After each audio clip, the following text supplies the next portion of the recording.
Hey everybody, this is Jason Ostrowski, and welcome to another episode of the Everything Real Estate Podcast. Today we're going to have a conversation with Lehigh Valley legend Mick Seislove, team leader from the Mick Seislove Team and the Macungie office, and we're going to talk about and focus on Mick's work in the community and his passion to help the people around him, his tireless efforts, and how that impacts his real estate business as a whole. We're also going to talk about Mick's hunger and drive to continue to be a successful real estate agent, how to collaborate with your team and make your office a better place, and just what motivates Mick to get up every day and be the best real estate agent that he can be and do what he can do for his community. So let's get right into it with Mick. We had a great conversation this week, and we'll pick it up on the other side.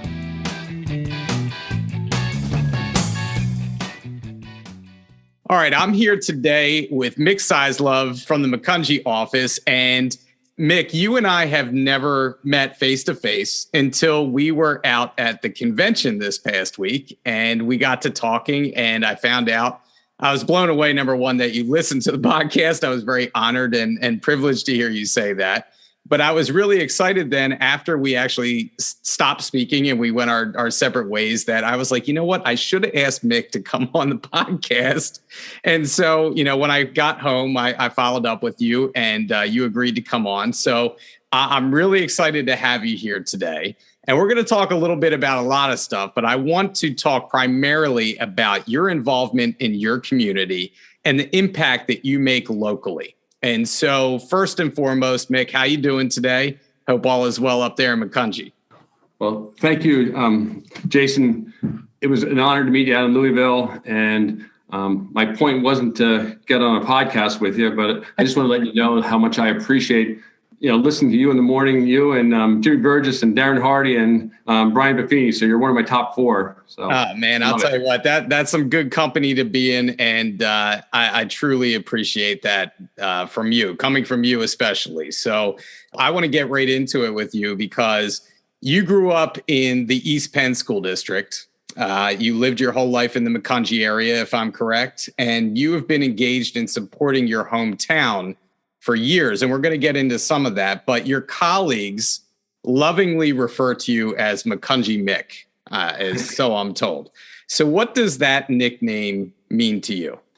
Well, it means a lot. I mean, my parents and my in-laws are both still living in the Macungie area. I mean, I lived my entire, 57 years in the borough. But more importantly, I became part of the borough and giving back after I left as I started the real estate business. Being in the business almost 33 years, and never really driving more than 3 miles to work since I started. It's just a real treat.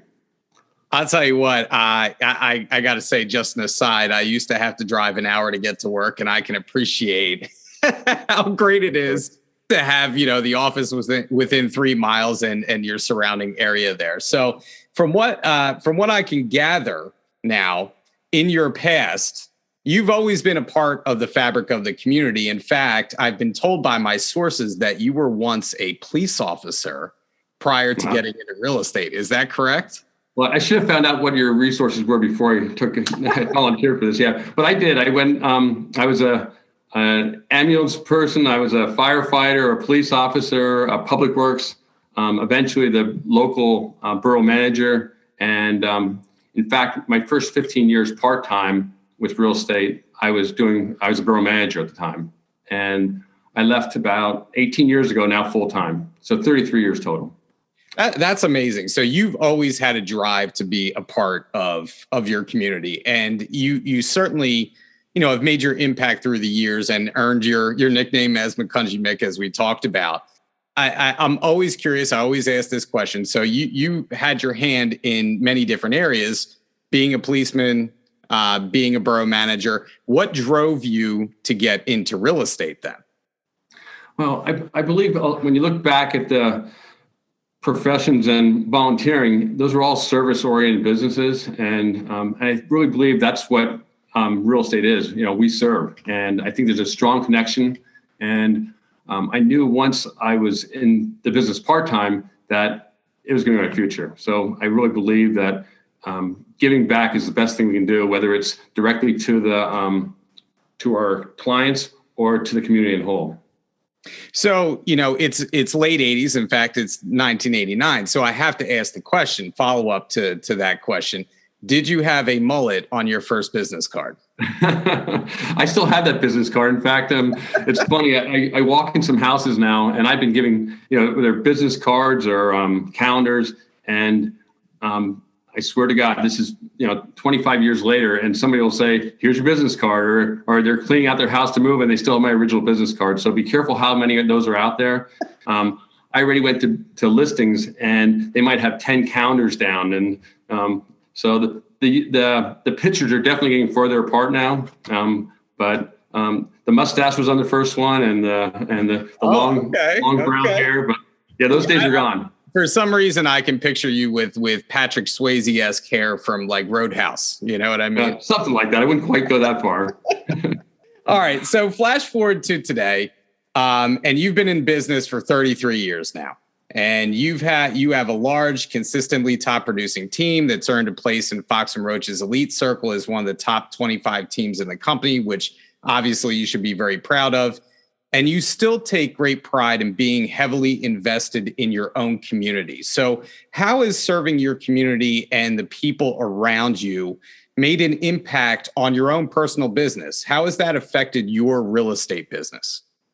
Well, first of all, I can't take the full credit for that. I'm very fortunate. I started out with the Fretz Realty, a smaller company that has since joined the Pat White Company, which since joined Fox and Roach. And when I joined the Fretzes way back in the late 80s, they were a company that they gave back to the community. And I was fortunate that they went with the Pats, and the Pats continuing to be my leaders in giving back. They were super, and I couldn't be more delighted then when eventually Fox and Roach came on, and we all believed in that same type of mentality in our business was based on charity and giving back to the community. So some of the things that you've been involved in, and I always do this. I always Google stalk everybody. So I'm looking and doing my research on you. And and one thing that jumps out at me, because I am guilty of feeling like I just don't have the time to get involved in all the things that I would like to do. And then I look at what you do, and some of those things are being a member of various causes like the Ben Yorgi Foundation. I hope I'm pronouncing that correctly. It is, yep. 100 people who care, or participating in local events. You're always doing something in the community. So it can be very time consuming. How do you find the time to do all that you do outside of your real estate business when you're always consumed and busy with the real estate side?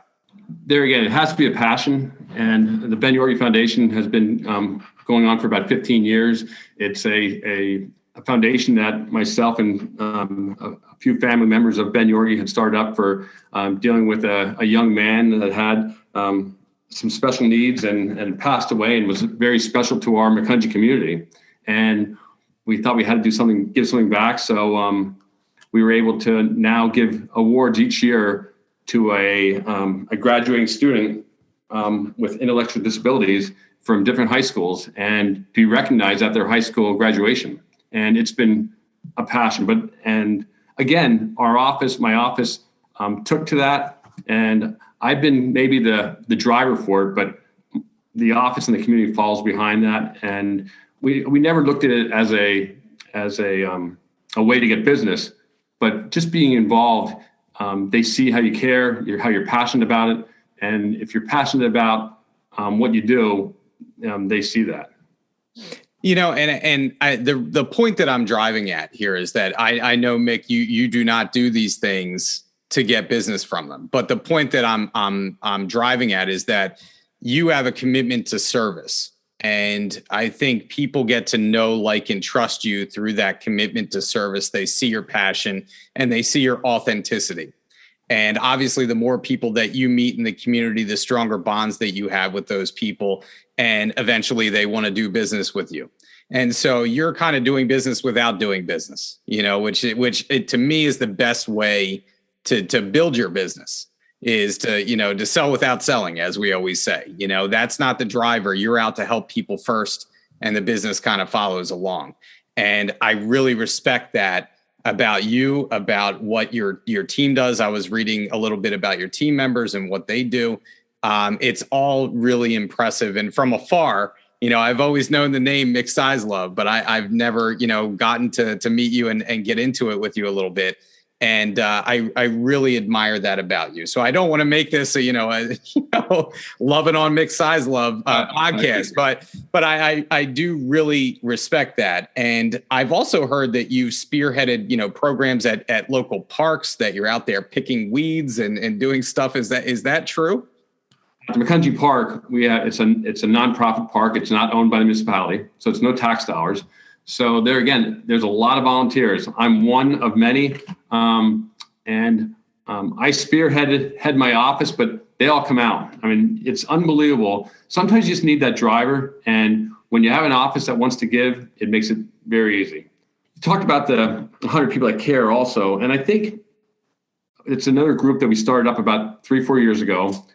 We meet 3 times a year. We have about 100 to 125 members, and we bring 3 nonprofits in, and they speak.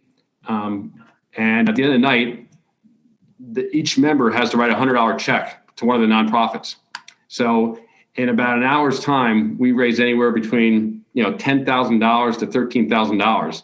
So I always said that's a little bit. It's all business owners and even friends of the community, and it's networking by accident, and it's a great night. In the last 3 years, we raised over $100,000 to other nonprofits, and everybody's busy. I mean, they always say you want to get something done, ask the busiest person, they'll get it done, and I really believe that. As a realtor, we enjoy being busy, or we wouldn't be in the business. I mean, we get a high of when we're not doing anything, what's going on? We're dead. But when we're busy, we get this weird high, and it's even after 30 years, it didn't go away.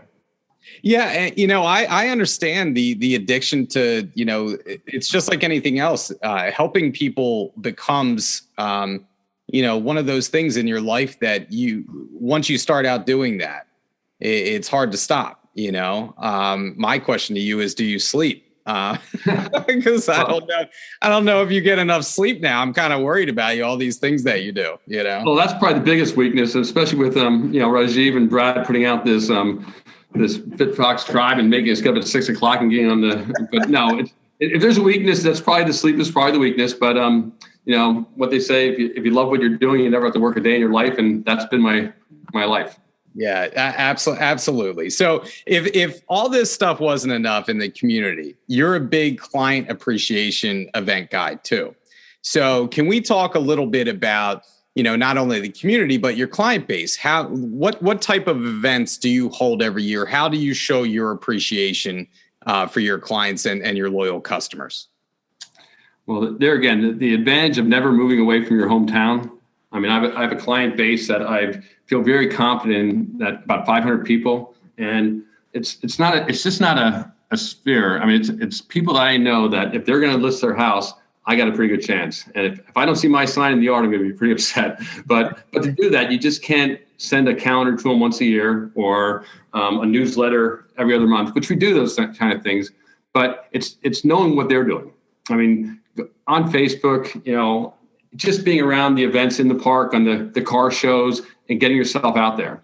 But when it comes to client events, I think Macungie office does a great job. Our biggest event is we have an event. I just left the meeting September 30th. It's called the Oktoberfest in September 30th. But we have 500 people there last year, and about 20 agents participate. Out of those 500 people, I'm lucky to have probably about 100 of my clients that go each year. And it's to the point that when they get there, they even start knowing each other. So it's when you repeat things, you can't just do it 1 year. You have to do it year after year, and just be aware of that. And when you're there, get out there and talk to them, and just be yourself. I mean, people think that you're too busy. If they think you're too busy, they're not going to give you the business. So you can't tell them how busy you are. They don't want to hear it. They just want to know. They like the Mick that gets out and does all the social stuff, all the fun stuff. They don't care if I'm here at 5 o'clock in the morning or 6 o'clock in the morning. They just want to know that I'm there for them in the social events. Yeah. And, those events become like you had said, I love the consistency part of it because, for instance, I held a first annual client appreciation event this year, and we actually had a really good turnout. I was surprised by how many people we had, but I'm playing the long game with that. Like, I want people to enjoy themselves year after year, build that base of people that come out, get more people involved. And it seems like you're already doing that in Macungie, and you're making it an office-wide thing, which is really cool. You're kind of like the Pied Piper with that, I think sometimes people think, especially new agents, they say, well, I don't know 20 people. I don't know 50 people will come. I think it's important, even if you have to talk to other people in your office, maybe you get together with 3 or 4 other people and maybe you only have, 5 or 10 people and invite them, and start the first year with only 5 people. It doesn't have to be 50 people. And eventually you start watching it grow. And as a new agent, just watch what the successful agents are doing and watch how that can grow with them. So I think that's really important. Yeah, absolutely. And that actually leads me to my next question, because we were talking a little bit off audio on this before we started, that, being in the business as long as you've been in, you see what works, you see what doesn't work. And obviously you've been very successful in your career. So what advice would you give to those agents starting out right now that are listening to this podcast, that are listening to you right now? Or what pearls of wisdom would you tell your younger realtor self in order to be successful? What do you think is important in your career and driving your success? Well, as I sit in my office, a good friend gave me a plaque last year, and it said, stay hungry and stay humble. So that didn't change. I said, if you're in the first year, and also when we were at Louisville, Jimmy Burgess's class, he made a statement that when he started, he was the person that turned the locks. And I thought that was so important to know. When you're first starting, you got to be the first person in, and you got to be the first person leave. I didn't go to college. I'm far from the smartest person in this company, but I know I can be the hardest working person. So I think that new agent has to do whatever it takes to do that. And we see some people saying, "Oh, we don't know what to do. We don't know any clients yet." There is so much to do every day, and I'm sure you're the same way. Every day, there's not enough hours in the day, and don't be afraid to watch the experienced agent. Just watch what they do, talk to them, take them to lunch. People that are successful, and this happened for me when I was younger, go and take them to lunch, have coffee with them. They don't mind talking. They like talking about themselves too. So I think take a little bit from each person. So we're very fortunate in our business to have, and it doesn't have to be a Fox and Roach agent. It can be a Remax, Coldwell Banker. It doesn't matter. I also pride myself in being the agent that other agents want to work with. And you don't do that by not helping other people. And I really believe that if you're young, don't be afraid to put the hours in. I do mostly listings now and have a great team and 2 very qualified part-time assistants that, totally carry my butt. When you asked me earlier, how do you find the time? If it wasn't for my 2 assistants, I wouldn't find the time. And I think there's 2 assistants, my assistants underneath you and your team underneath you have to have the same passion that you do with what you believe in. They're very involved with my charity work. So Mick Seislove gets a lot of credit. I say this all the time, but the people behind the scenes know that it's the people that they're the people that make it happen. I'll tell you what, you are so speaking my language right now, because I truly feel that the successful agents, the ones who do it year in, year out, always have that hunger. It doesn't matter, like you had said, your educational background.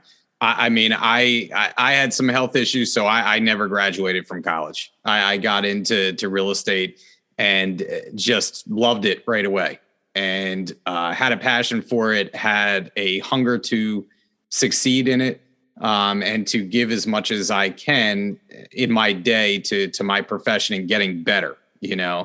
And I think you have to wake up, and something has to motivate you. It could be your family. You could be a single mom like my mom was, and raising me as a single mother and having to provide for me.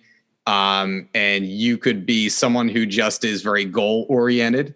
You could be someone who wants the accolades, right? Someone who aspires to be very competitive and beat their colleagues. It doesn't matter, but you have to have that hunger and that drive, but you also have to love what you do.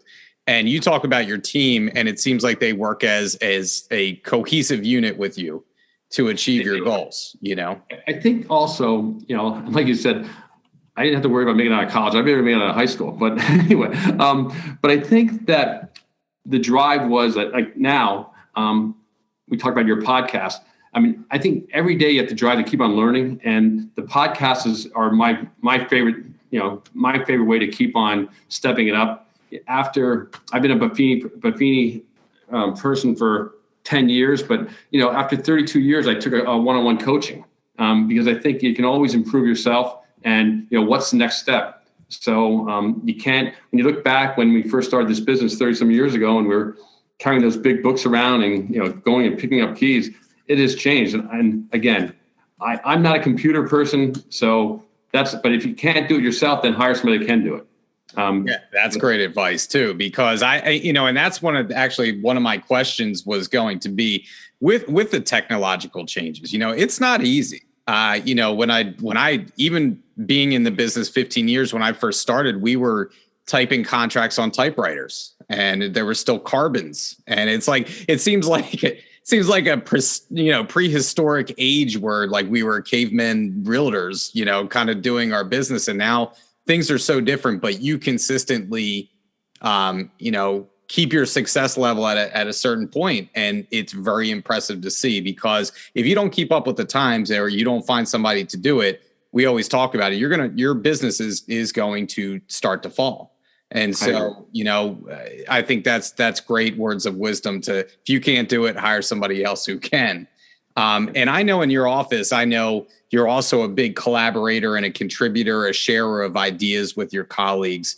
You know, can you talk about why that's important to you? Because I want to make this point, because when you do become a big producer, and I'm not casting any aspersions on anybody, but I think we all know people that do a lot of business. Maybe they have a little bit of diva-ness to them. Maybe they feel like they don't need to talk to their colleagues, or they're off doing their own thing, and, you know, they're not contributing to the office maybe in that way that other people would. But you definitely still do that. So why is that important to you? Well, as I said before, the Pats, Don and Doug, and later Brad, I mean, they've always been open to talk to anybody, very giving back to even the other agents and people below them. And I'm very blessed to have Barb Hodig, my manager, and she pushes for people to help each other in the office. And it just makes it so easy when you have people that are trying, whether they're, you know, she doesn't care if it's a first year person or a 30-year person, she gives them the same attention. And I think our agents have follow that. And it's important to me, like, if somebody comes up and if they have questions regarding a multiple offer, I mean, we've all been there. I don't know how agents in smaller offices without having a network around them in the office, how they do business. I mean, we're very blessed by Fox and Roach and have the tools we have and the managers we have. Take advantage of them. So I think it's our job as agents to help them out also. And I think you'll find that across the board with Fox and Roach. I really do. Yeah, I always go back to my first experience of writing offers earlier in my career and the help that I had. And like you said, God knows where I would be if I didn't have people that kind of led the way for me early in my career. You know, I know people know that my mother's been in the business, but my mother went out of her way, in a good way, not to help me in the beginning of my career. Sure, she would give me advice, but, like, it was kind of like, you need to learn these things on your own. Like, she was not going to baby me, and that certainly helped me in my career. But, you know, the old adage, it takes a village, right? And I feel like if we are starting out, that we do need to give back to those younger agents and help them, because we were all there at one point, you know, and we all started out in the same place. And I feel like it's very important to contribute to the overall health of the office and the agents involved. And also it raises the level of professionalism too. You had mentioned before that, you know, you want to be someone that other agents want to work with. And I've always told agents that you're going to have, if you're around long enough, like you are, Mick, or, you know, hopefully I am, that you're going to have a reputation in this business, and it's going to be a good or a bad one. Which one do you want to have? And I would much prefer to have a good reputation and have people want to work with me. And I think part of that is being the professional that you should be, knowing your knowledge base, and expanding your horizons a little bit, learning as much as you can. I think the way that we do that is by talking to each other and giving people different scenarios and all that stuff. So, do you want to touch upon that a little more, or how do you feel about that? Well, I think it's so true. I said, everybody has an ego. I mean, we tell each other we don't have an ego, but there's nothing more that motivates me or builds me up than just the other day, a young agent, been in the business 3-4 years, and we were doing a deal. And at the end of the day, at the end of our conversation, she said, I really appreciate, I've heard so many good things about you, and I really appreciate how you work with me and everything. There's nothing more that motivates me than that being said. Because that means the word's out there, we're doing our job. And I think the business is tough enough, especially right now with everything going on, that we have to work together. And I think that for the most part, the realtors have really want to do that together. We're doing multiple offers, and I feel for the buyer's agents. I'm a listing person. So, I see, 60, 70 homes a year that I list. Those buyers are seeing, 60, 70 homes a month. So it's a big difference, and you have to feel for them. But I think if you work together, it just makes at the end of the day, at the transaction, when people are laughing at the settlement table, that's when you did a good job. It's not about winning; it's getting a fair price, making sure it's a fair transaction. And if you do that enough times, that should be your goal. Yeah, and you just said the magic word in my opinion. You said fairness. And that is one thing in this market that I think where we fall down a lot of times is agents get overwhelmed with, on the listing side, let's say, right? You bring a buyer, you see a property, you are one of 30 offers that are going to be given on this property. And many times, agents don't follow up with you. They make a decision without telling you. They don't circle back with you. And you feel cut out of the business, and you feel like you've been treated unfairly. And one of the things that I feel like, just me personally, we mentioned we were out at the convention. Monday night, I was up calling people at 10:30 at night to just let them know, hey, we appreciate your offer, but, we did take another offer. I always try and call people back. I always try and give them an opportunity to enhance their offer if they want to do that before we make a decision. And even if I have to call 20 different agents to do that, I feel like it's a part of being fair in this market. And so I feel like that's very, very important, because we do feel for the buyer agents. It is not easy out there right now. And so I'm glad that you brought that up. So I want to circle back and talk about, now you had mentioned this earlier, because I think one of the things that I really love about the fact that you strive to keep learning and expanding your business, you mentioned you listen to a lot of podcasts. I know this being one of them, but let's touch base about that a little bit more. You mentioned a few earlier. What real estate podcast do you listen to, so agents out there can kind of get your thoughts on it?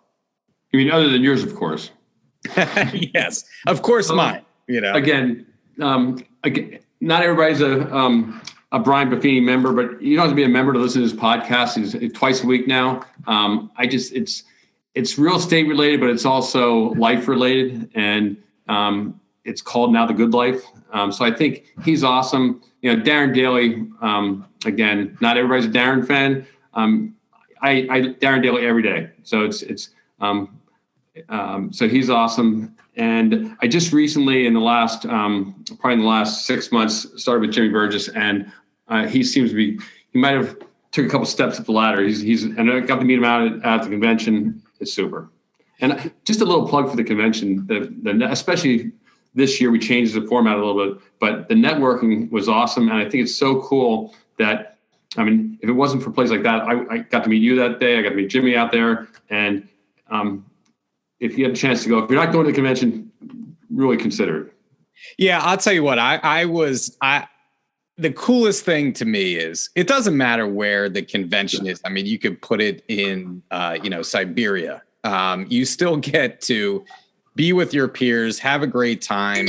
I met a lot of people that are on the podcast face to face for the first time, Jimmy being one of them. And some others that I've had on, and from Fox and Roach. And it was just such a great experience meeting those people. And I will say, I don't get awestruck too often, but I was pretty awestruck around Jimmy Burr just because I just admire what he does. His knowledge base and his experience is pretty crazy. And he's great at what he does. But, meeting Alan Dalton out there, that was a true pleasure. And some of these people and just what they know is pretty incredible. So you're right. The convention's a great opportunity to network with people that maybe you hear about, but you haven't had a chance to meet yet, and you meet them out there. I think the podcast also, when you have a passion like I think we do about the business and about just in general about life, I think the podcast, when you meet those people that have that same passion, and whether it's you or Jimmy, you get that same feeling that they love what they're doing. And that encourages me to step it up, saying, hey, there's always a bigger fish. So I'm very humbled by going out there and seeing, and just seeing what Fox and Roach is all about and PHHS is all about. It's amazing. It's pretty cool. It is a great experience. So, all right. So I have a couple more questions. Let's talk about just the future of real estate now. You've been in it for a while. You see kind of where the tides go. You kind of can extrapolate what the future is going to look like. How do you feel the future of real estate is going to go when, we see a lot of technology and automation come into our business, and it seems like there are always entities trying to either disrupt or even put us out of business. What do you see the future of real estate being in the near term? Well, I feel very strongly about this only because I'm not technical, and I really feel this has been my success. Was I'm a relationship person and I'm a Buffini person, so it's all about relationships. I mean, I was at an interview yesterday for a listing, an 86-year-old, 85-year-old couple, and we talked for about an hour and a half. I've never left there feeling better. Whether I'll get the listing or not, I probably will. But just to have that hour and a half conversation, some of our competitors that aren't that way, it's not going to interfere with us. So again, I'm not sure where the next 10, 15 years ago, but I feel very strongly the rest of my career, the next 5 years, 6 years, I think we're as strong as ever. The relationships are going to mean more than ever. We got through COVID, and I think we just got closer to each other. And we had, my best year ever was during COVID, and it wasn't because I was even being remote. I was still relationshipable. So I talked to clients every day, and we came out even closer. So I think that's what the young agents, if there's one, technology is important, but if you're going to go technology relationship, you can't beat the relationship. Yep, I totally agree. And that's why, I have this kind of scenario in my head where, we see a lot of times where maybe you have a relationship with somebody. This speaks to relationships. Let's put it that way. Is that you may have a relationship with somebody, and let's say their son or their daughter gets their real estate license. They're going to give them the business, because of that relationship. And the same thing goes for us. If we build strong relationships with our client base, that's always going to trump, in my opinion, technology or, the newest fad that comes down the line. And I know Brian Buffini is a big relationship guy. He always talks about that real estate doesn't change in that sense. It's very relational. And I think one of the things that we talked about today is just your relationship, not only with your community, but your clients, and how it's going to continue to drive your business well into the future. So I got one last question for you, Mick. All right. So you grew up in the Lehigh Valley. It's close to you. So it's a hot summer's day, and you have to choose between Dorney Park or Wildwater Kingdom. Which one are you taking? You can't have both. You got to choose one or the other on a hot summer's day. Well, I guess I'd be a Dorney Park guy. I don't know if I would want to see me anywhere near a swimsuit, but I'd go and just hang out, walk around, and see people smiling. And as long as people are having fun around you, you're smiling with them. So I'd go. You can still go on the log flume, so you can still potentially be around water. I was a wild water kingdom guy. Put me in the wave pool for an hour and I'm good. So there you go. Well, Mick, it was such a pleasure talking to you and getting to know you a little bit better. And I think you have a lot of words of wisdom to give to our agents out there. And I thank you for your time. It was truly a pleasure today. Jason, it was a true honor, and I really appreciate you giving me the opportunity. All right, Mick. I'll talk to you soon. Take care. That was the interview with Mick Seislove. We thank him for his time, and he was just a great guy to talk to. Has such a positive outlook on things, and I truly respect what he does for the community. So a couple takeaways I had from my conversation with Mick. Number one, first and foremost, Mick sees real estate as a service industry, and I think that's how we should approach things. He talked about other jobs that he had previous to real estate, all involved his community. How could he serve his community, be a part of the community? And he also saw real estate as an opportunity or an extension of service towards the community as a whole. How can he help people find their next home? How can he help people be happy? How can he help serve the people around him? And in return, it has made for a very successful real estate career. Mick leads not by trying to be salesy, not by trying to gain business, but how can he help people? And that is what drives his business. Which leads me to point number two, that if this speaks to you and this speaks to the way that you want to carry yourself and your business as maybe a newer or a younger agent out there, then find ways to get involved in your community. It doesn't always have to be the way that Mick does it, or I do it, or somebody else does it out there. Find your own path, find what works for you, get passionate about something, and let that lead your business. Last thing I want to say is, despite Mick's success in real estate, he is always out there trying to learn. He is sharing ideas with his colleagues. He is a collaborator. He is a leader. He is heavily involved with his office and helping them get out there in the community and do good work. I think that we can all take a page from Mick's book and never stop learning, never stop collaborating. Make those around you better. In an industry where we can be very competitive, we can be very secretive about what we do.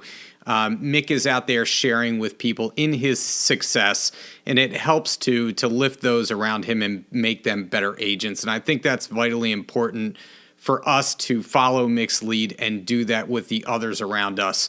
And just makes for a better office, a better experience, and a tighter-knit group of agents.